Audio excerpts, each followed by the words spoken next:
pag-ampo alang sa mga anak, sa ngalan samahan sa anak ug sa Espiritu Santo. Amen.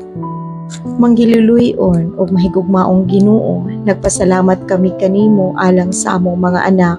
Sila ang among kasanag sa adlaw, ang among kalipay, among kamatuoran diha sa among paghigugma kanila sa hilabihan.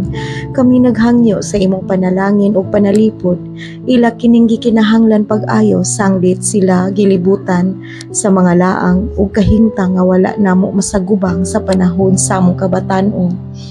Ginoo, imo unta kanunay nga panalanginan sila nga nagtubo nga mahisubay sa matarong nga dalan ug ilikay sa mga dili matarong nga mga barkada.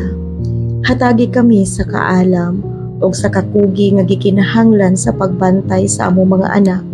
Ginoong ikaw nga nagpaambit kanamo sa imong magbubuhat sa pag-atiman sa among mga anak.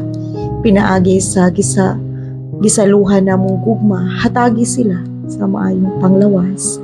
Tabangi kami mga ginikanan sa pagiya kanila isip mga anak sa Dios, gikan sa pagkamahimugso ngadto sa pagkabatan-on, ngadto sa pagkahingkod